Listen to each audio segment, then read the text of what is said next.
My historic privilege to give you the President of the United States, Donald J. Trump. And I'm proud to be an American, where at least I know I'm free. And I won't forget the men who died, who gave that right to me. And I gladly stand up next to you and defend her still today. 'Cause there ain't no doubt I love this land. God bless the USA.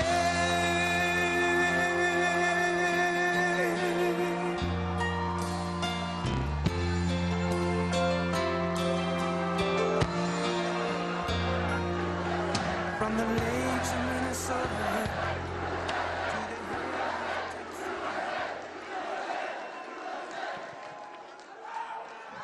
Thank you very much. Thank you, everybody. Thank you. Thank you. Thank you very much. Thank you, Matt, for that great introduction, and thank you for this big crowd. This is incredible, really incredible. We've all come a long way together. We've come a long way together. I'm thrilled to be back at CPAC with so many of my wonderful friends and amazing supporters and proud conservatives. Remember when I first started running? Because I wasn't a politician, fortunately. But do you remember I started running and people say, "Are you sure he's a conservative?" I think now we've proved that I'm a conservative.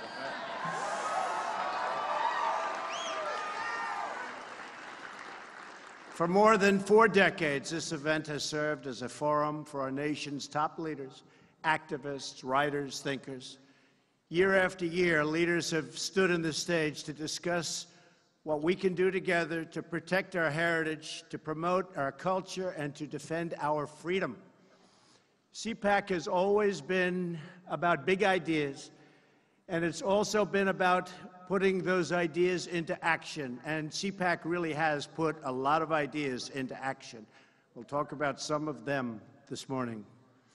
For the last year, with your help, we have put more great conservative ideas into use than perhaps ever before in American history. Right?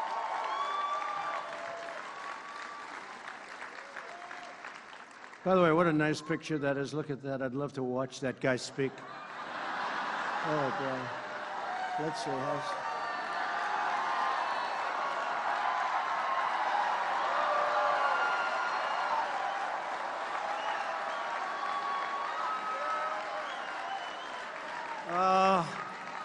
I try like hell to hide that bald spot, folks. I work harder. Doesn't look bad. Hey, we're hanging in. We're hanging in. We're hanging in there, right? Together, we're hanging in. We've confirmed a record number, so important, of circuit court judges, and we are going to be putting in a lot more.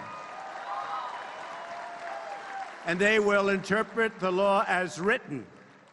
And we've confirmed an incredible new Supreme Court justice, a great man, Neil Gorsuch. Right?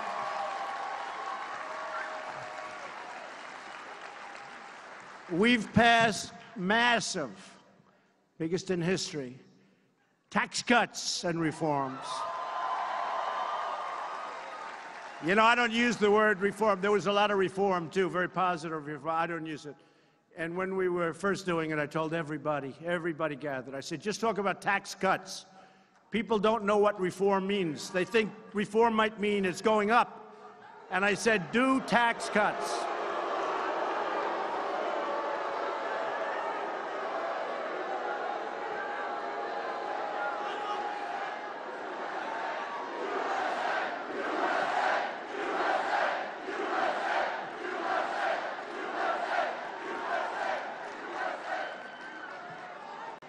Thank you. How did he get in here, Matt? Why? Okay. Just for the media, the fake news back there. They took very good care of him. They were very gentle.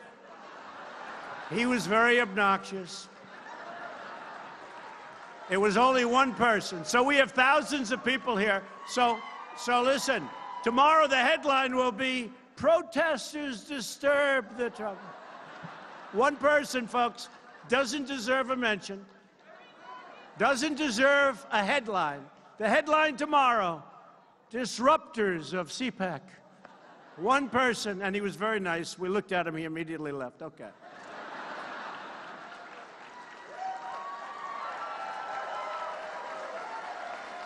No, I've had it too often. You'll have one person, and you can hardly even hear. In fact, the biggest really disturbance are you people. You know why? He'll say something, nobody hears him, because it's so, and then the crowd will start screaming at him, and then all of a sudden we stop, and that's okay. You have to show your spirit, right? You have to show your spirit. It's true. So we passed the biggest tax cuts in the history of our country, and it was called Tax Cut and Reform. And I said to our people, don't use the word reform, because we're going to call it the Tax Reform Act. I said, no wonder for 45 years nothing's been passed. Because people want tax cuts, and they don't know what reform means. Reform can mean you're going to pay more tax. So I convinced politicians who have done this all their lives, and they do a great job in many cases, but this was one they were going, the Tax Reform Act of whatever year we want to put, okay? So they have the Tax Reform Act, and that was it. And now it was called the Tax Act, Tax Cut Act, and jobs. We had to add jobs into it because we're picking up tremendous number of jobs. 2.7 million jobs since the election. 2.7. So now people hear tax cuts, and it has been popular. Remember, it started off a little slow. Then it got passed, and we had some great help. I will say, we had some great help in the Senate, in the House. We have guys here today. We have a lot of congressmen. We have a lot of senators. We had a lot of help, and we got it passed. It was not easy. We didn't have one Democrat vote, and I think that's going to cost them in the midterms. I know that whoever wins the presidency has a disadvantage for whatever reason in the midterms. You know what happens? I'm trying to figure it out. Because historically, if you win the presidency, you don't do well 2 years later. And you know what? We can't let that happen. And I know what happens. I finally figured it out. Nobody's been able to explain it. It just happens statistically almost all of the time for many years. What happens is you fight so hard to win the presidency. You fight, fight, fight. And now only 2 years, that's a very short period. And by the time you start campaigning, it's a year. And now you got to go and fight again, but you just won. So nobody has that same drive that they had. So you end up not doing that well because the other side is going, they're crazed. And by the way, they're crazed anyway, these people. They are really crazed, right? So, because, you know, I kept trying to say, why is this? But it's just there. So the great enthusiasm, you know, you're sitting back, you're watching television, maybe I don't have to vote today, we just won the presidency. And then we get clobbered, and we can't let that happen. We get clobbered in 18, and we can't let that happen, only because we are so happy. We pass so many things. Honestly, and I'll use the word my administration as opposed to me. My administration, I think, has had the most successful first year in the history of the presidency. I really believe that. I really believe it. I really believe it. So, I mean, judges, regulations, everything. And the beautiful thing about the tax cuts is nobody thought we could do it. Because, again, we had to get 100% of our vote. And nobody thought we could do it. And frankly, I mean, to me, we got it, and it's turned out to be one of the most popular things. And by the way, for the Republicans in this room, of which I assume, would you say, is it 99%, Matt, or 100%? Huh? I would hope it's close to, you know what? Hey, we probably have some Democrats that want to come over. We have a great governor from West Virginia that left the Democratic Party, Big Jim, and he came over to the Republican Party. So people are sitting there, and they're saying, oh, we just had that great victory. Let's not vote. Let's go to a movie. the Republican Party, we're going to do great. And then they end up losing. So you got to keep up the enthusiasm. Now what happens, by the way, they lose, and then you have the presidential election coming up again, and you clobber them because everybody gets off their ass and they get out and they work, right? And they work. And they work and work and work. And you end up winning the presidency again. And we should do that. Hopefully we're going to do that very easily. But never, never, we have to worry. Right now we have a big race coming up in 18. You have to get out. You have to just get that enthusiasm. Keep it going. See, the word really is complacent. People get complacent. It's a natural instinct. You just won, and now you're happy and you're complacent. Don't be complacent, okay? Don't be complacent, because if they get in, they will repeal your tax cuts. They will put judges in that you wouldn't believe.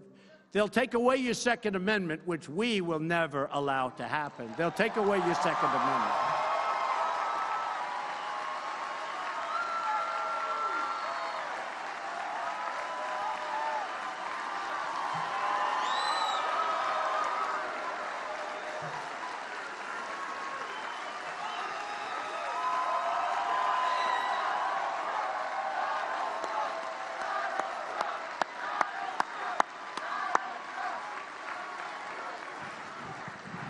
Remember that. They will take away, thank you, they will take away those massive tax cuts, and they will take away your Second Amendment. By the way, if you only had a choice of one, what would you rather have, the Second Amendment or the tax cuts? Go ahead. Second Amendment, tax cuts. Second Amendment. I'm going to leave it at the Second Amendment. I don't want to get into that battle, all right? We're going to say you want, Matt, we're going to say you want the Second Amendment the most. But we're going to get them all. And remember this. Remember this. We've gotten, you know, somebody got on television recently and they said, actually, this is the first time I can remember, Trump made campaign promises. He may be the only person that actually fulfilled more promises than he made. I think that's true. I fulfilled more promises. But we have a very crooked media. We had a crooked candidate too, by the way. But we have a very, very crooked media.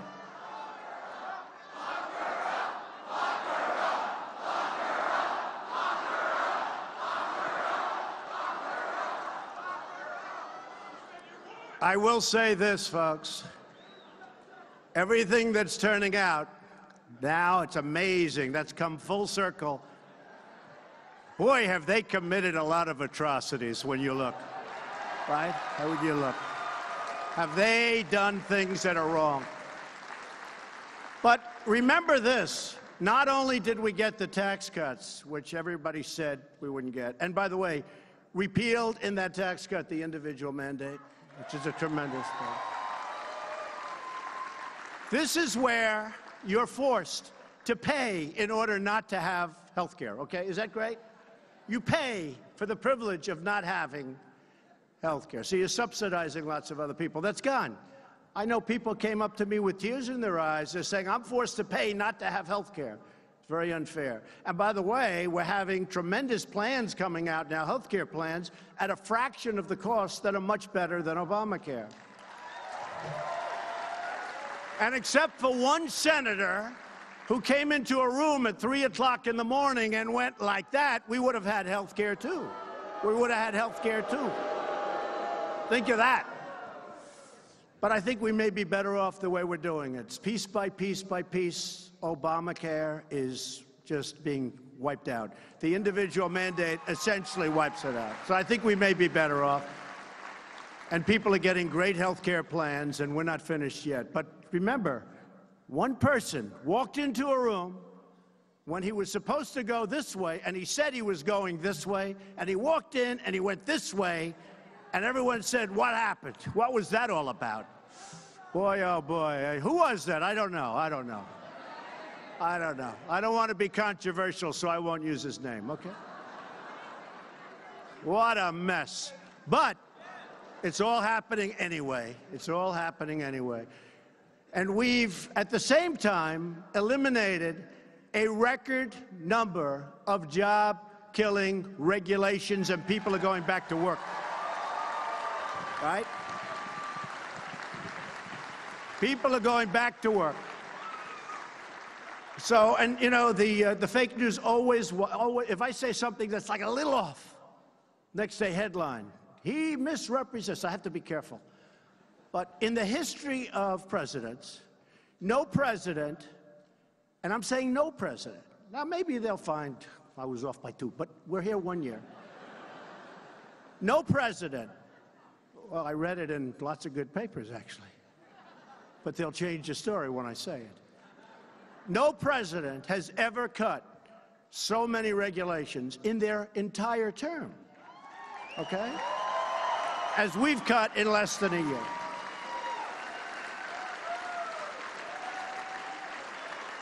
And it's my opinion that the regulations had as big an impact as these massive tax cuts that we've given. So I really believe that. We've ended the war on American energy. We were in war. And we've ended the war on beautiful, clean coal, one of our great natural resources.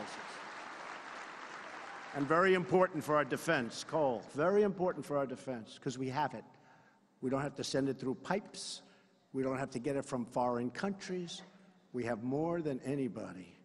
And they wanted to end it. And our miners have been mistreated, and they're not being mistreated anymore. We're doing tremendous business. I was in Vietnam, and the Prime Minister and the President of Vietnam were there. And we have a massive deficit with them like we do with everybody else because these presidents have just let it go to hell. We have the worst trade deals you've ever seen. So we're changing it. So I said, we have too big a deficit with Vietnam. I'm not happy. He said, well, but we're going to, I said, buy coal. Buy coal. They use a lot of coal. Buy coal. And he said, you know, we have bought coal from West Virginia and other places, and it's the finest coal we've ever used. It's interesting. And West Virginia now is doing great. You look at what's happening in West Virginia. You look at what's happening in Pennsylvania. You look at what's happening in Ohio. And you look at what's happening in Wyoming. You look at what's happening all over. It's like a different world. And remember this. Virtually, as soon as I got into office, we approved the Keystone XL pipeline and the Dakota Access pipelines, which would never have been approved. And we announced our withdrawal from the totally disastrous, job-killing, wealth-knocking out, you know, it knocked out our wealth, or it would have. They basically wanted to take our wealth away. They didn't want us to use our wealth power. We knocked out the Paris Climate Accord. Would have been a disaster. Would have been a disaster for our country.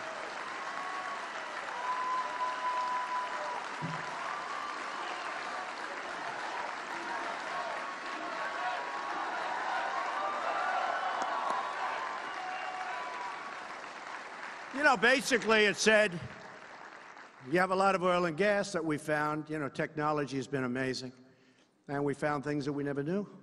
But we have massive, just about the top in the world. We have massive energy reserves. We have coal. We have so much. And basically they were saying, don't use it. You can't use it. So what it does is it makes us uncompetitive with other countries. It's not going to happen. I told them, it's not going to happen. And you know, China, their agreement didn't kick in till 2030. Right? Our agreement kicks in immediately. Russia, they're allowed to go back into the 1990s, which was not a clean environmental time. Other countries, big countries, India and others, we had to pay because they considered them a growing country. They were a growing country. I said, what are we? Are we allowed to grow too? Okay? No, are we allowed to grow? They called India a developing nation. They called China a developing nation. But the United States, we're developed. We can pay. So, folks, if you don't mind, I tell you what, it's amazing how many people understood the Paris Accord. Because It sounds so good. It's like some of the environmental regulations that I cut. They have the most beautiful titles. And sometimes I say, look, I'm just going to close my eyes and sign this because you know what? I'm going to get killed on this one. And I get so much thanks. The country knows what I'm doing. We couldn't build. We couldn't farm. If you had a puddle on your land, they called it a lake for the purposes of environmental. I mean, it's crazy. It's crazy. And I signed certain bills, and I'd have farmers behind me, and I'd have house builders, home builders behind me. And these are tough people, strong people. They've fought hard. They've worked all their lives hard. And there'd be half of them would be crying because we gave them their property back. We gave them the right to earn a living. They couldn't do it. They couldn't do what they had to do. We gave them their property back. We gave them their dignity back.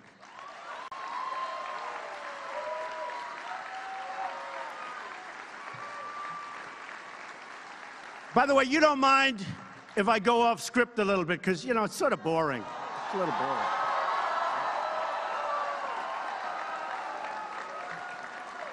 Got this beautiful speech. Everything's wonderful, but a little boring. We have to, you know, interject. But we gave them their dignity back. And that's why our country's doing record business. We're doing record business. We're doing business. And you have to look at the fundamentals. Companies are pouring back into this country. They're pouring back. Not like, I mean, when did you hear about car companies coming back into Michigan and coming to Ohio and expanding? When did you hear? You never heard that. You hear they're leaving. I've been talking about it for 20 years. I was a private sector guy, but for whatever reason, I always had these guys always covered me much more than anybody else. I always got a lot of these characters. They used to treat me so good, too, until I ran for office. I used to get the greatest publicity. A friend of mine said, you know, you used to be the king of getting great publicity. What happened? I said, well, I have some views that they're opposed to for a lot of bad reasons. A lot of really bad reasons.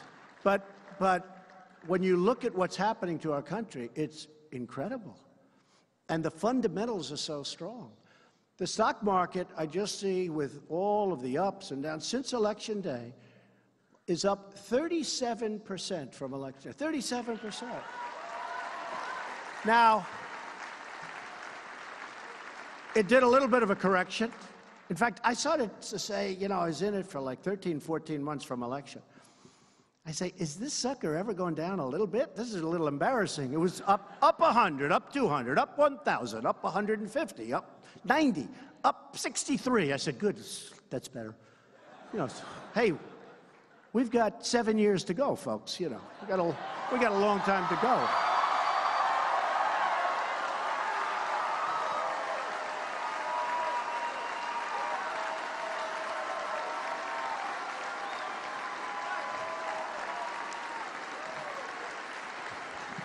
So, thank you, everybody. You've been amazing. You've been amazing. You know what Matt didn't say? When I was here 2011, I made a speech, and I was received with such warmth. And they give, you know, they used to give, I don't know if Matt does that because he might not want to be controversial, but they used to give the best speech of CPAC. Do they do that still, Matt? Good, you better pick me or I'm not coming back there.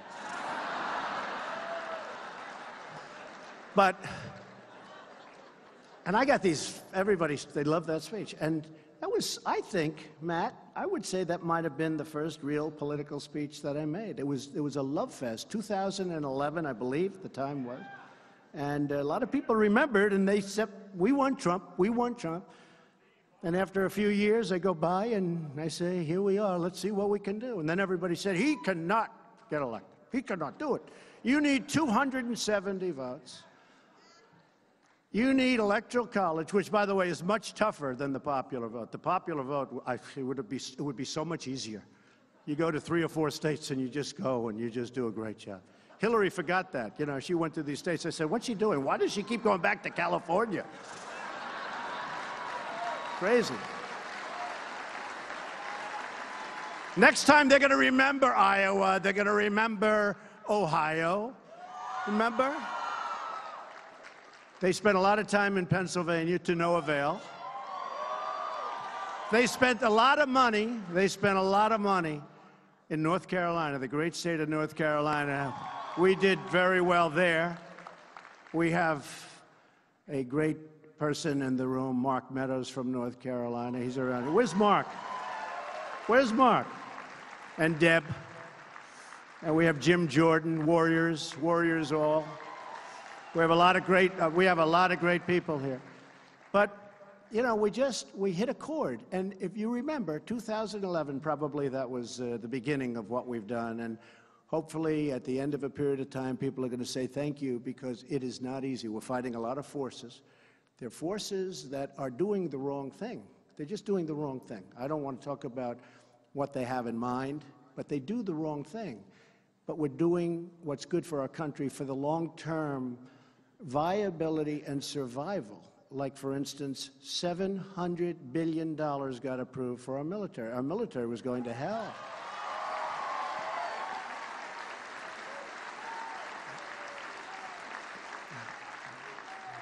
We declined to certify the terrible one-sided Iran nuclear deal.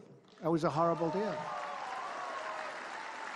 Who ever heard you give $150 billion to a nation that has no respect for you whatsoever? They're saying death to America while they're signing the agreement. If somebody said death to America while I'm signing an agreement and I'm president, I immediately say, what's going on here, folks? I'm not signing. What's going on? They just kept going. Kerry may be the worst negotiator I've ever seen. How about this guy? And Obama, of course, he's the one. But how about $1.8 billion in cash? Did you ever see what, like $1 million in $100 bills? A lot of people do it as a promotion. It's a lot. It's big. It's like big. Now take that. Go to $1.8 billion in cash. $1.8 billion. For what? For what? Why did we do this? Why did we do it?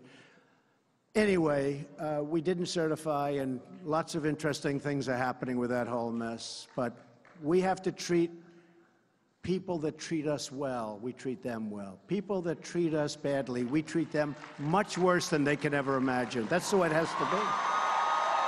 That's the way it has to be.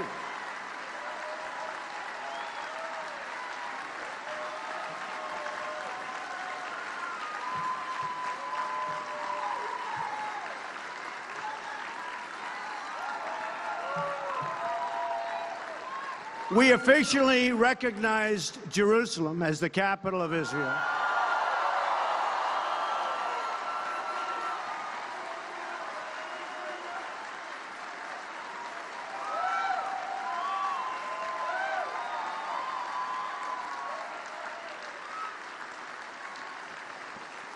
You know, every president campaigned on, we're going to recognize Jerusalem as the capital of Israel. Everybody, for many presidents, you've been reading it.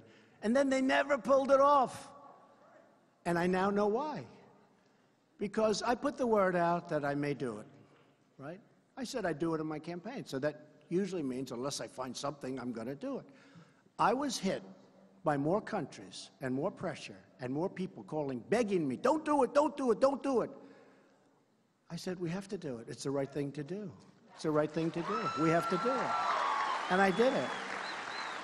But every other president really lied because they campaigned on it. That was always a big part of the campaign. Then they got into office, they never did it. So I understand why they didn't do it, because there was tremendous, the campaign against it was so incredible. But you know what? The campaign for it was also incredible, and we did the right thing. So we've kept our promise, as I said, to rebuild our military, eliminating the defense sequester, which is a disaster. And I don't know if you saw the number, $700 billion. You know, ultimately that comes before everything else. We can talk about lots of things. But if we don't have a strong military, you might not be allowed into this room someday, okay? You may not have your houses, your homes, your beautiful communities. We better take care of our military. These are the greatest people, and we're going to take care of our veterans. We're going to take care of the vets. We've been doing a good job on the vets.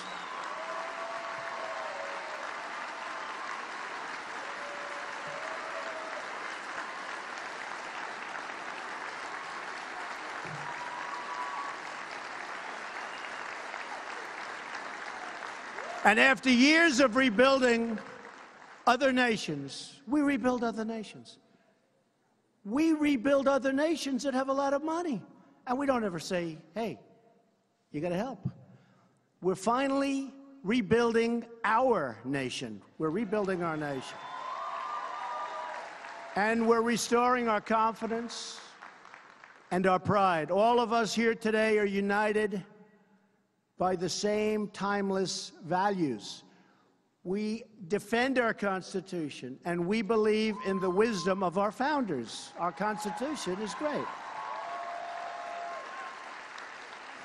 We support the incredible men and women of law enforcement.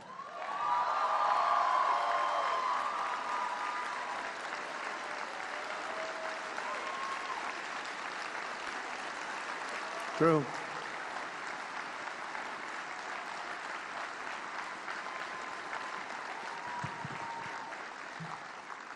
We know that a strong nation must have strong borders. We celebrate our history and our heroes, and we believe young Americans should be taught to love their country and to respect its traditions. Don't worry, you're getting the wall. Don't worry, okay? I heard some. Getting the wall.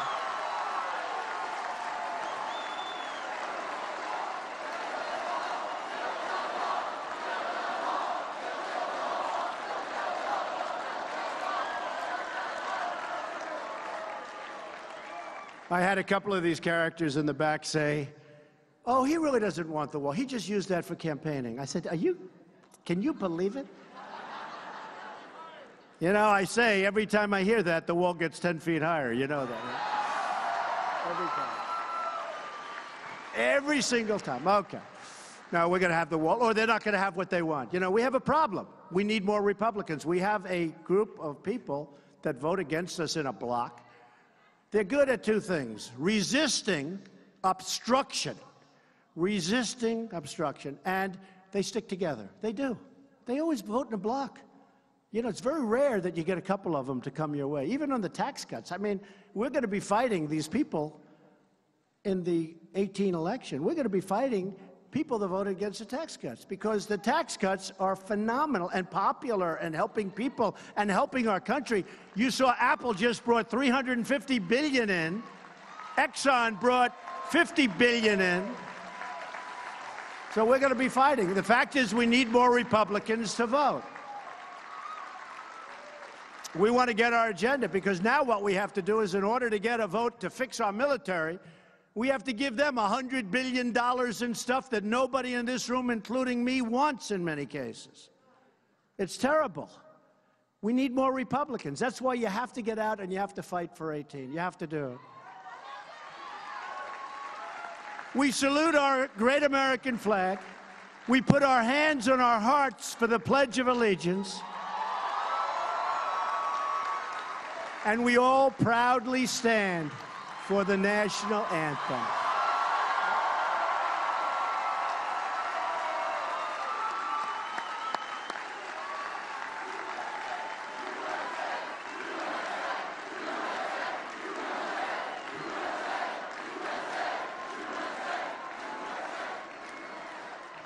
Above all else, we know that faith and family, not government and bureaucracy, are at the center of American life. We know that.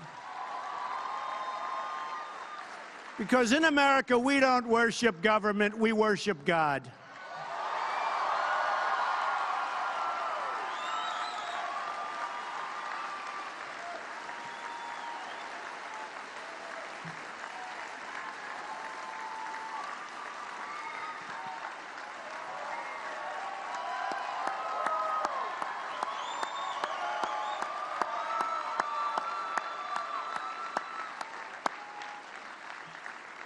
Our nation's motto is, "In God we trust."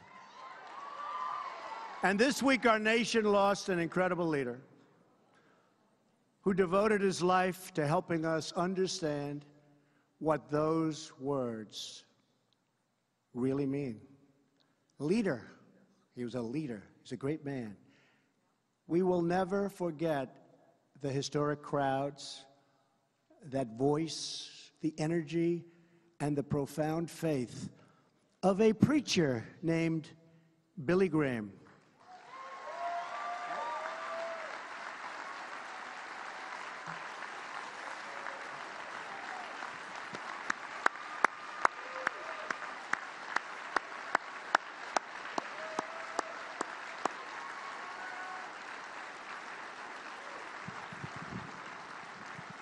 Great man and great family, Franklin Graham, great family. And they were for us, I'll tell you, they were for us. Right from the beginning, they were for us. As a young man, Billy decided to devote his life to God. That choice not only changed his life, it changed our country, and indeed, it even changed the world. Reverend Graham's belief in the power of God's Word gave hope to millions and millions who listened to him with his very beautiful but very simple message: God loves you.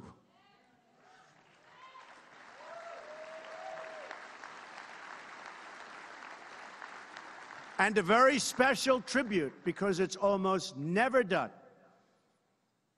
On Wednesday, we will celebrate Billy Graham's life as he lies in honor in the rotunda of our Capitol. Very rarely.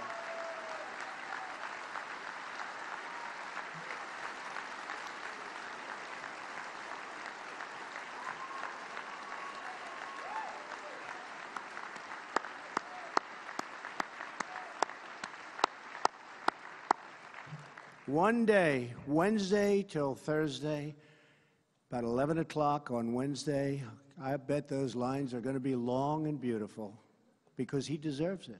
Not everybody deserves it, but very few people. You look back, Ronald Reagan was so honored.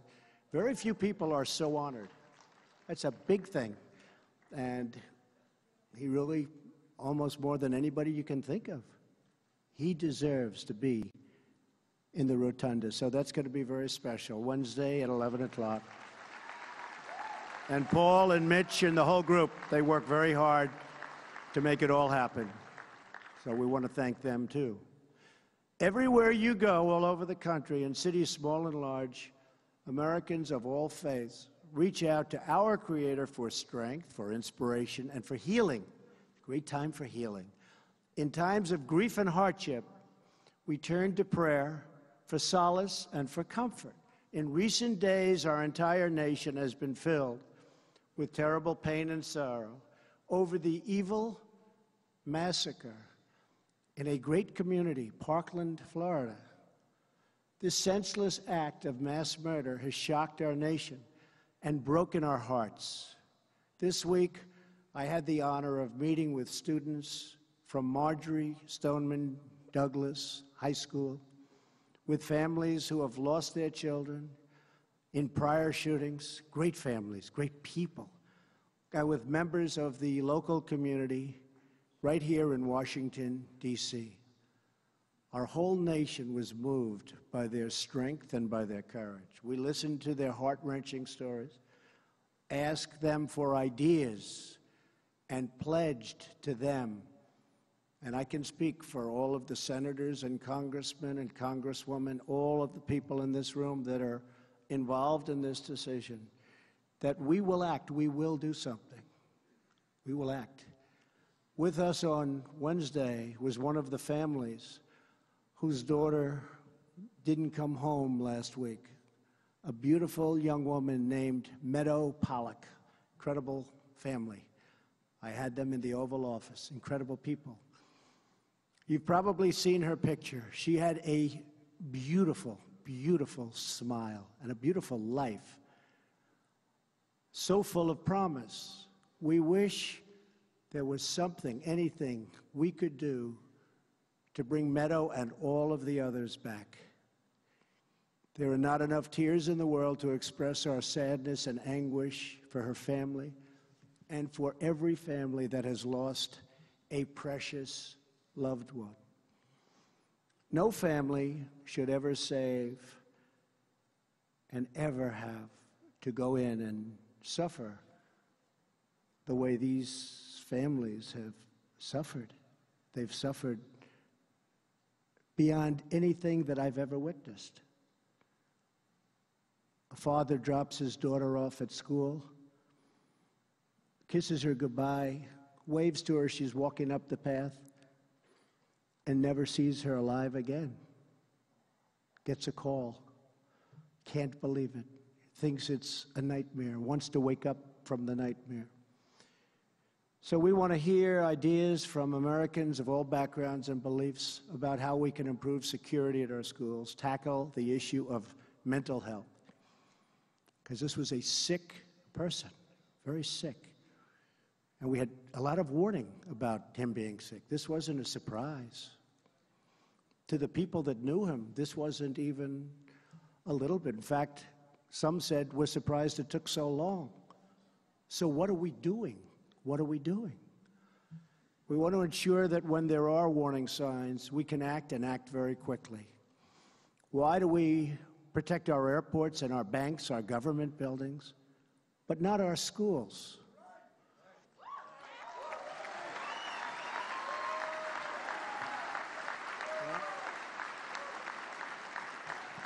It's time to make our schools a much harder target for attackers. We don't want them in our schools.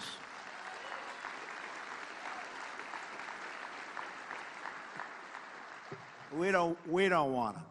When we declare our schools to be gun-free zones, it just puts our students in far more danger. Far more danger.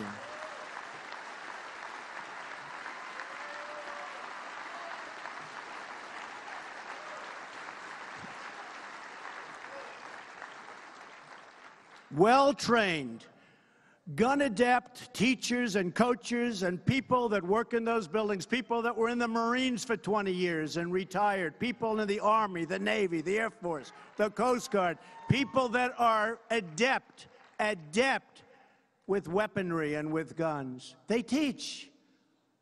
I mean, I don't want to have 100 guards standing with rifles all over the school. You do a concealed carry permit.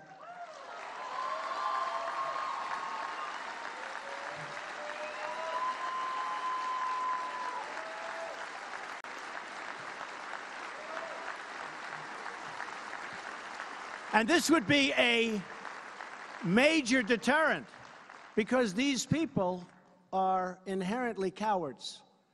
If they thought, like if this guy thought that other people would be shooting bullets back at him, he wouldn't have gone to that school. He wouldn't have gone there. It's a gun-free zone. It says this is a gun-free zone. Please check your guns way far away. And what happens is they feel safe. There's nobody going to come at them. This way, you may have, and remember, if you use this school as an example, this is a very big school with tremendous floor area and a lot of acreage. It's a big, big school, good school. A big, big school. You'd have to have 150 real guards. Look, you had one guard. He didn't turn out to be too good, I will tell you that. He turned out to be not good. He was not a credit to law enforcement, that I can tell you. That I can tell you.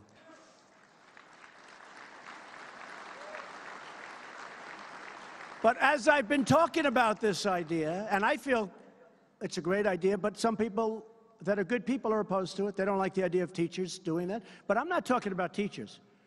You know, CNN went on. They said, Donald Trump wants all teachers. Okay? Fake news, folks. Fake news. Fake news. I don't want a person that's never handled a gun, that wouldn't know what a gun looks like, to be armed. But out of your teaching population, you have 10%, 20% of very gun-adept people. Military people, law enforcement people, they teach. They teach. And something I thought of this morning, you know what else? And I thought of it since I found and watched Peterson, the deputy who didn't go into the school because he didn't want to go into the school, okay? He was tested under fire, and that wasn't a good result. But you know what I thought of as soon as I saw that? These teachers, and I've seen them at a lot of schools where they had problems. These teachers love their students, and the students love their teachers in many cases. These teachers love their students, and these teachers are talented with weaponry and with guns. And they feel safe. And I'd rather have somebody that loves their students and wants to protect their students than somebody standing outside that doesn't know anybody and doesn't know the students, and frankly, for whatever reason, decided not to go in, even though he heard lots of shots being fired inside.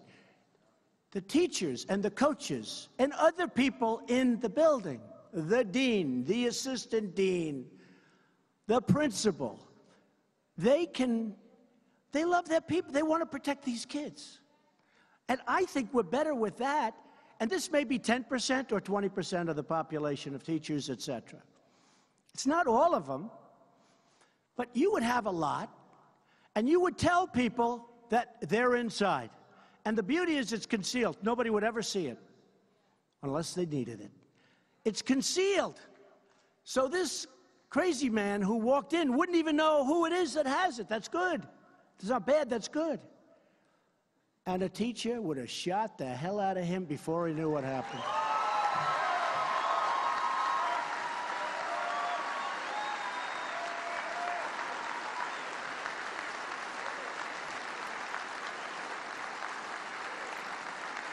They love their students. They love those students, folks. Remember that.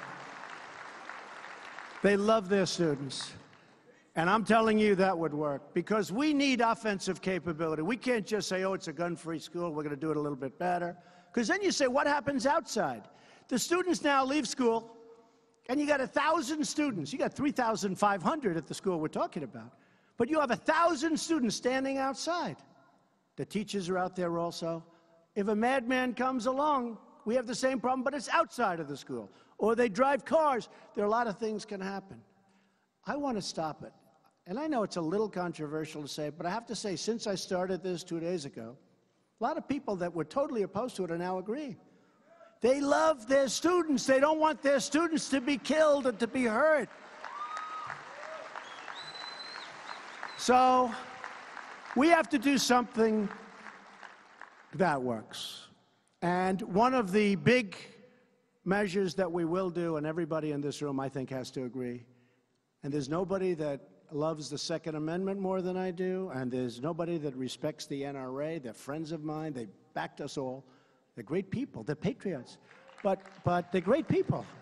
But we really do have to strengthen up, really strengthen up background checks. We have to do that.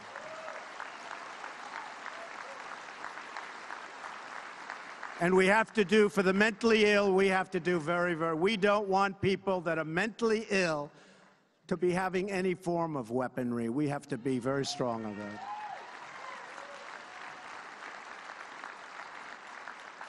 So we're going to do that, and I really believe that Congress is going to get it through this time, and they have a different leader. They have somebody that wants to get it through, not somebody that just all talk, no action, like so many of these folks.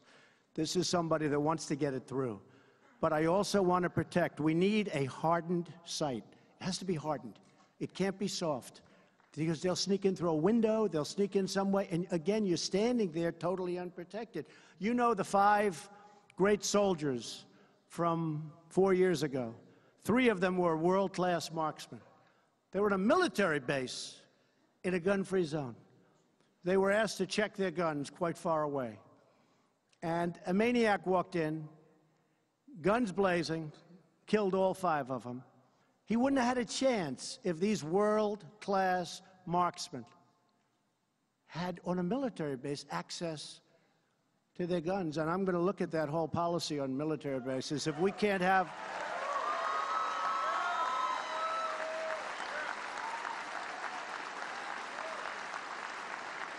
All 5 were killed. All 5. The guy wouldn't have had a chance. But we're going to look at that whole military-based gun-free zone. If we can't have our military holding guns, It's pretty bad. We had a number of instances on military bases. You know that. So we want to protect our military. We're going to make our military stronger and better than it's ever been before. We also need to create a culture in our country that cherishes life and human dignity. That's part of what we're talking about. A culture that condemns violence and never glorifies violence. We need to foster real human connections and turn classmates and colleagues into friends and neighbors that want to fight for us. We're not just having a conversation about school safety.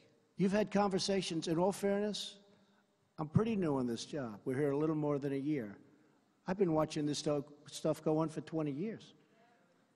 The president gets up, everybody's enthusiastic for the first couple of days, and it fades, fades, fades. Nothing ever gets done. We want to see if we can get it done. Let's get it done right. We really owe it to our country. I've been watching for a long time. Seen a lot of words, and I've seen very little action. And you know, if you think about it, most of it's just common sense. It's not, do you love guns? Do you hate guns? It's common sense. It's all common sense. And some of the strongest advocates about what I'm saying are the strongest advocates, I know them very well, political people, the strongest advocates for the Second Amendment. But this is common sense. In addition to securing our schools, we're also implementing a strategy to secure our streets. We want our kids to be safe everywhere they go, whether they're in a classroom, walking home from school, or just outside playing with their friends. Every child deserves to grow up in a safe community surrounded by a loving family and to have a future filled with opportunity and with hope.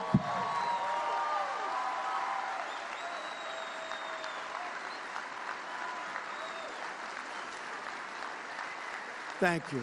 Thank you. It's just not fair. Reducing violent crime in America is a top priority for my administration, and we will do whatever it takes to get it done. No talk. We're going to do what it takes to get it done.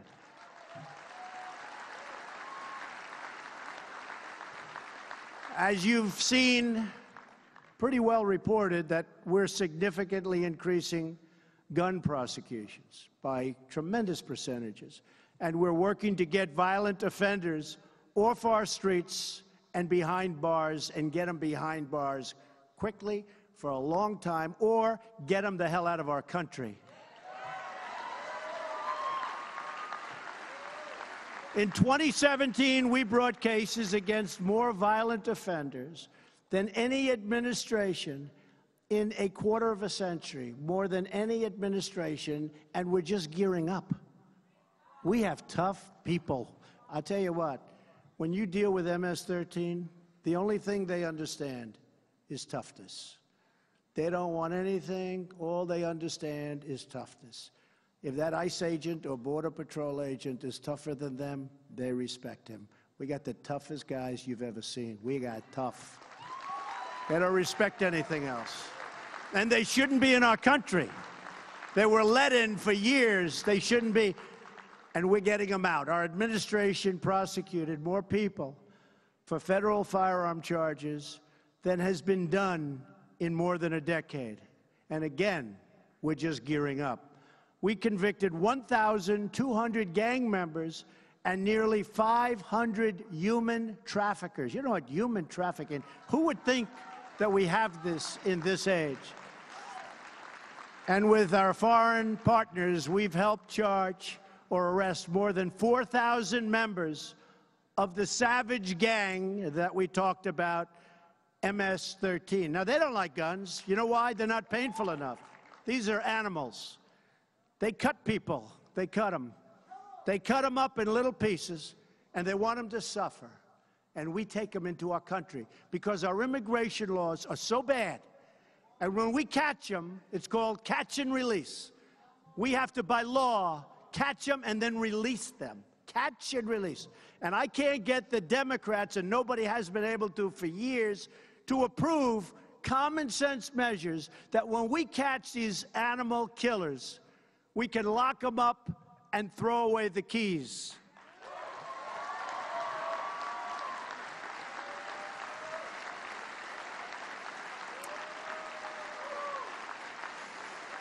In 2017, our brave ICE officers arrested more than 100,000 criminal aliens who have committed tens of thousands of crimes. And believe me, these are great people. They cannot, the laws are just against us. They're against safety. They don't make sense. And you meet with Democrats, and they're always fighting for the criminal. They're not fighting for law-abiding citizens. They're always fighting for the criminal. Doesn't make sense. Here are just some of the criminal charges and convictions for the aliens arrested by ICE. 11,000 charges or convictions for sex crimes, 48,000 for assault, 13,000 for burglary, and 1,800 for killing people.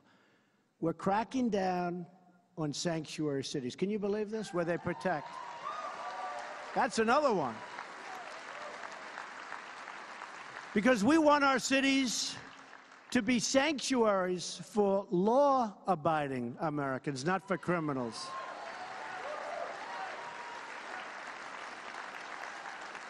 And by the way, the Senate Democrats and the House Democrats have totally abandoned DACA.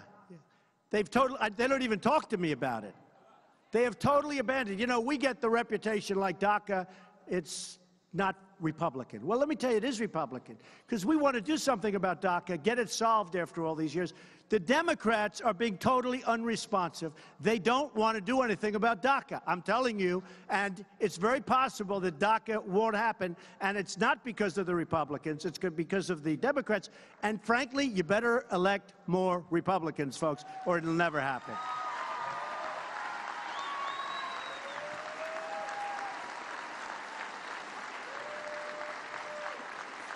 The Democrats voted in favor of sanctuary cities. In other words, they voted to protect criminal aliens instead of voting to protect the American citizens. To secure our country, we are calling on Congress to build a great border wall to stop dangerous drugs and criminals from pouring into our country.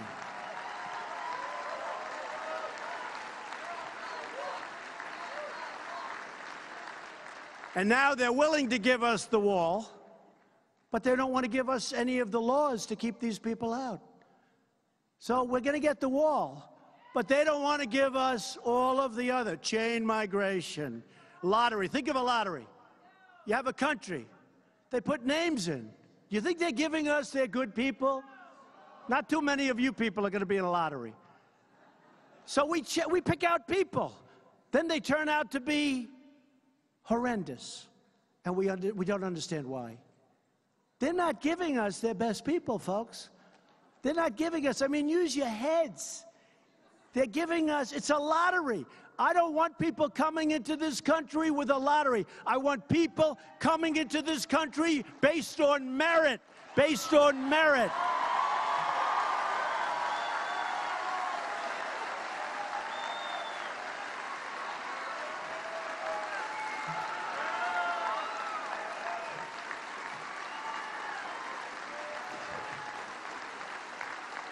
I want people, and we all want to be admitting people who have skills, who can support themselves financially, who can contribute to our economy, who will love our people, and who will share our values, who will love our country. I don't want people who drive a car at 100 miles an hour down the West Side Highway and kill 8 innocent victims and destroy the lives of 14 more. Nobody talks about that. Nobody ever talks about the people that have been so horribly injured, who lose legs and arms. In Manhattan, where I used to spend my time, I know it very well, this stretch along the West Side Highway. People run in order to stay in shape. They want to be healthy. They want to look good. They run. They're running all the time. I see it. They run. We work in different ways, but they run. No, but think of this. They run, and they want to be fit. They're proud people. They want to be fit, and they're running up and down West Side Highway. It's beautiful. It's a beautiful thing. And this maniac takes a car going down the highway and just turns to it right, and he kills 8. But he really badly wounded 12 to 14 other people. So somebody think of it. Runs to stay in shape, leaves the house, is jogging along, working hard, ends up going home 2 months later with no leg, or with no arm, or with two legs missing. Nobody ever talks about them. They talk about the people, rightfully, that were killed. But they don't talk about the people whose lives have been just changed. They don't talk about that. This guy came in through chain migration and a part of the lottery system. They say 22 people came in with him. In other words, an aunt, an uncle, a grandfather, a mother, a father, whoever came in. But a lot of people came in. That's chain migration. Let's see how those people are doing, by the way. We've got to change our way. Merit system. I want merit system because you know what's happening? All these companies are coming into our country. They're all coming into our country. And when they come in, we need people that are going to work. I'm telling you, we need workers now. We need workers. But when I walked in today, did anyone ever hear me do the snake during the campaign? Because I had 5 people outside say, could you do the snake? And I said, well, people have heard it. Who hasn't heard the snake? You should read it anyway. He said, let's do it anyway. I'll do it. All right, should we do it? Now, this was a rock and roll song, little amendments, a rock and roll song. But every time I do it, people, and you have to think of this in terms of immigration. We have to have great people come into our country. I want people to come into our country. And I want people that are going to help us. And I don't want people that are going to come in and be accepting all of the gifts of our country for the next 50 years and contribute nothing. I don't want that. And you don't want that. I want people that are going to help and people that are going to go to work for Chrysler, who is now moving from Mexico into Michigan, and so many others. And Apple, by the way, and Foxconn up in Wisconsin. They're going to need 25,000 workers. I want people that can come in and get to work and work hard, even if it means a learning period, that's fine. But I want people that are going to come in and work. And I want people that love us and look at security, and they want you to be safe, and they want to be safe. I want great people coming into this country. I don't want people coming in the way they do now, because I want people that contribute. So this is called the snake, and think of it in terms of immigration, and you may love it or you may say, isn't that terrible, okay? And if you say, isn't that terrible, who cares? Because the way they treat me, that's peanuts compared to the way they treat me, okay? Immigration. On her way to work one morning, down the path along the lake, a tender-hearted woman saw a poor, half-hearted, frozen snake. His pretty-colored skin had been all frosted with the dew. "Poor thing," she cried, "I'll take you in, and I'll take care of you. Take me in, O tender woman, take me in for heaven's sake. Take me in, O tender woman," sighed the vicious snake. She wrapped him up all cozy in a comforter of silk and laid him by her fireside with some honey and some milk. She hurried home from work that night, and soon as she arrived, she found that pretty snake she'd taken in had been revived. Take me in, O tender woman, take me in, for heaven's sake. Take me in, O tender woman, sighed the vicious snake.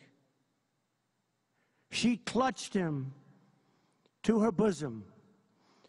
You're so beautiful, she cried. But if I hadn't brought you in by now, surely you would have died. She stroked his pretty skin again and kissed and held him tight. But instead of saying thank you, that snake gave her a vicious bite. Take me in, O tender woman. Take me in, for heaven's sake. Take me in, O tender woman, sighed the vicious snake. I saved you, cried the woman, and you've bitten me, heavens why? You know your bite is poisonous, and now I'm going to die. Oh, shut up, silly woman, said the reptile with a grin. You knew damn well I was a snake before you took me in.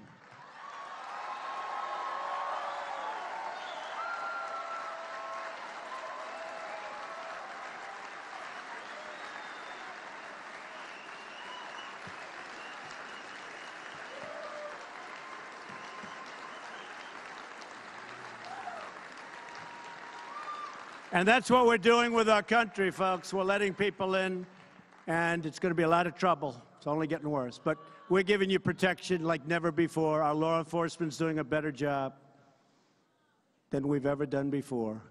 And we love our country. And we're going to take care of our country. Okay, we're going to take care of our country. So just in finishing, our country is starting to do very well. Our economy is blazing. Jobs are at a record level. Jobs are so good.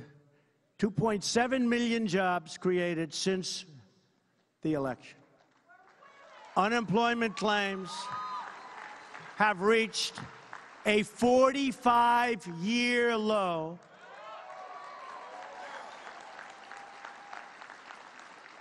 African-American unemployment has reached the lowest level in our history.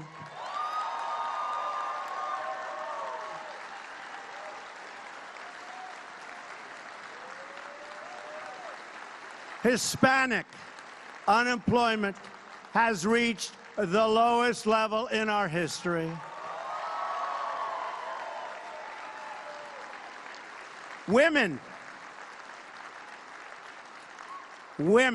unemployment is at the lowest level in 18 years.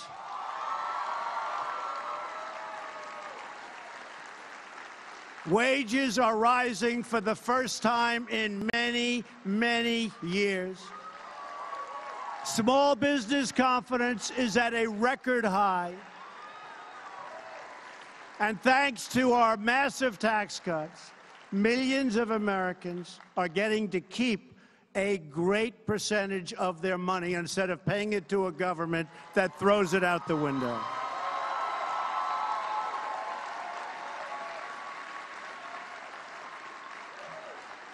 So I just leave you with this. We have to fight Nancy Pelosi. They want to give your money away. They want to give your money away. They want to end your tax cuts. They want to do things that you wouldn't even believe, including taking your Second Amendment rights away. They will do that. They will do that. So we have to get out there, and we have to fight in 18 like never before, just the way you fought with us. Just the way you fought with us. You fought so hard, and you were so tough, and you were so smart. You were so smart. And you know what? I know for a fact you did the right thing because we're looking at the numbers, and the numbers, even they have to give credit for the kind of numbers that we're producing. Nobody has ever seen anything like it. Under my administration, the era of economic surrender is over. We're renegotiating trade deals that are so bad, whether it's NAFTA or whether it's World Trade Organization, which created China. You look at China, it was going along like this, then we opened, stupidly, this deal. And China has been like a rocket ship ever since. And now, last year, we had almost a $500 billion trade deficit with China. We can't have that. We can't have that. I have great respect for President Xi, but we can't have that. We have to go and we have to do what we have to do. We just can't let countries, as an example, Mexico. We have a $100 billion trade deficit with Mexico. What does that tell you? You know what it tells you? NAFTA is no good. It never was any good. But for some reason, nobody ever changed it. They emptied our factories. You got to see the car plants and the auto plants in Mexico like you've never seen anything like it before. I want those companies, and they're starting. I want them back here. I want them back here. They're going to come back here, too. And we want to make our neighbors happy, but we can't continuously have other nations taking advantage of the United States like never before. And this has gone on for a long time. This has gone on for longer. The last administration was a disaster, but this has gone on for much longer than the last administration. And we've got to change it. We're going to change it. So we're renegotiating deals. And you know what? Hate to say it, but if we can't make a fair deal for the United States, we will terminate the deal and we'll start all over again. We're going to have to do it.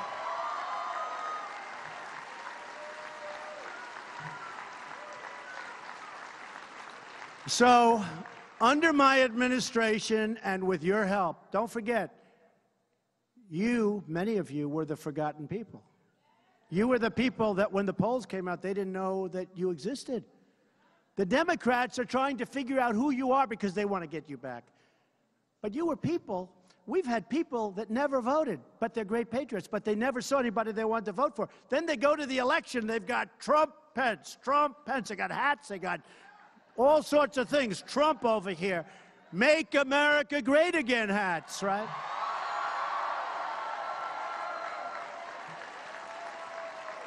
So our country is starting to do well. We are going to make it greater, better, safer than it ever was before. The reason is you. This has been a great movement.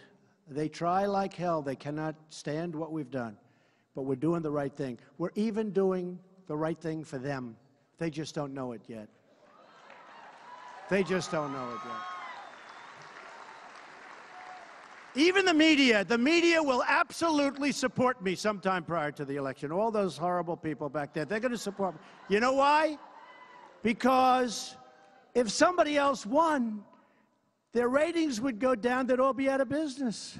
Nobody would watch. They'd all be out of business. So I just want to tell you that we are going to win. I'd love you to get out there, work really hard for 18. We need more Republicans to keep the tax cuts, to keep all of this going. And I love you. I respect you. I appreciate everything you've done for the country.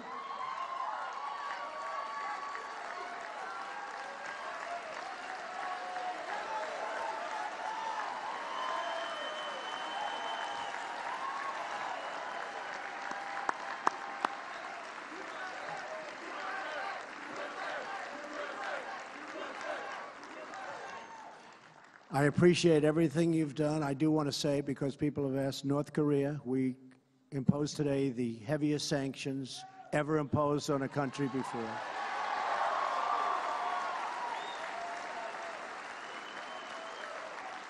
And frankly, hopefully something positive can happen. We will see. But hopefully something positive can happen. But that just was announced, and I want to let you know we have imposed the heaviest sanctions ever imposed.